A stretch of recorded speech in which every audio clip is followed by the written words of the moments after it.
السلام عليكم ورحمة الله تعالى وبركاته. اللهم صل وسلم على سيدنا محمد وعلى آل محمد. أهلا بكم ومرحبا بكم في قناتي يوميات سودانية في أمريكا. أول شي حابة أشكر كل الناس اللي دخلت وانضمت في قناتي، شكرا لكم كتير. وهنا بديت الروتين بتاعي ليوم الجمعة. بعد ما وديت الأولاد المدرسة جيت عملت لي كوباية شاي وحشت لي سندوتش بتاع جبنة. عندنا الأجواء باردة خالص، فالواحد بيحتاج إنه يشرب له حاجات دافية من الصباح. هنا بديت أكوب في الشاي.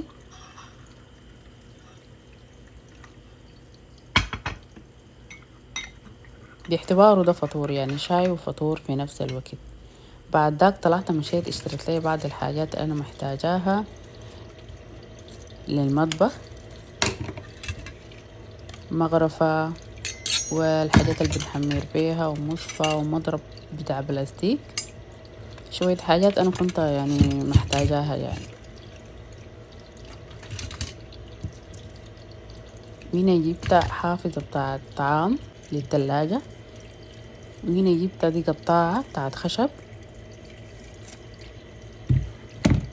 هنا جبت ورق بتاع ألمنيوم أو فويل، دي جبتهم 2 لفتين.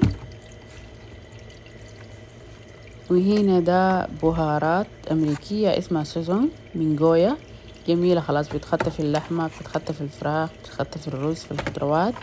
هنا اشتريت لي زبادي، جبت زبادي ده هاي دسم.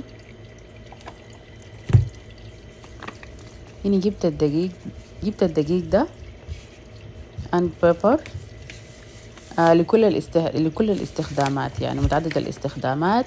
الحاجات دي كلها أنا جبتها من ألدي، محلات ألدي. هنا جبت فراخ عاوزة أطبخ اليوم. هنا جبت خس ومعاه جزر ومعاه كرفس. هنا جبت عيش توست للسندوتشات للأطفال. هنا بديت أطبخ. هنا عندي طماطم، هقطع الطماطم لمكعبات كبيرة عشان عاوز أعمل الفراخ. هقطع الطماطم وأحطها في الكبة. عندي بصلة برضو هقطعها معاها أحطها في الكبة.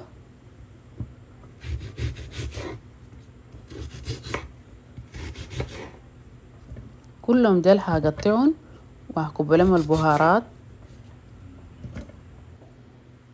قطعت الطماطم والبصل وعندي فلفلية. هنا البهارات عندي توم وعندي شمار وكزبرة وكاري وبهارات مشكلة. هنا كبيت الزيت وعندي معلقتين خل لأنه بيشيل الزفارة حقت الفراخ وبتديه طعم حلو وبكون هش. ديل كلهم هفرمهم في الكبة. هنا عندي بطاطس هقطعها مكعبات كبيرة ومعاه فلفلية، هاخدها مع الفراخ ينجضوا مع بعض.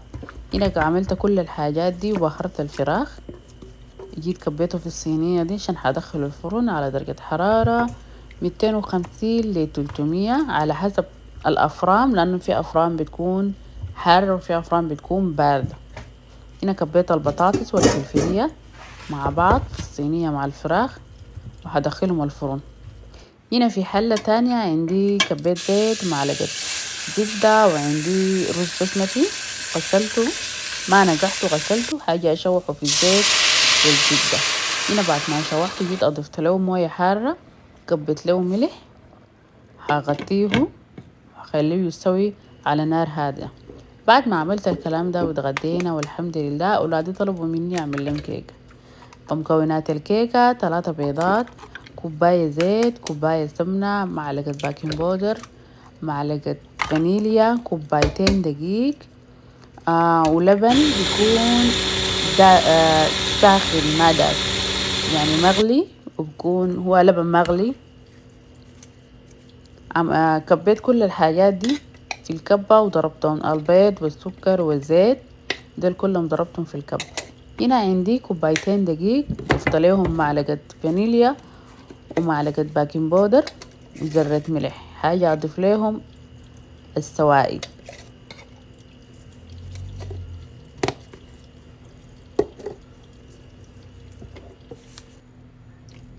هنا بعد ما ضربتهم كلهم في النهاية جيت أضفت الحليب هو ساخن ومعلقة خل، لأنه الخل بيساعد الكيكة إنها تبقى هشة ومنفوخة.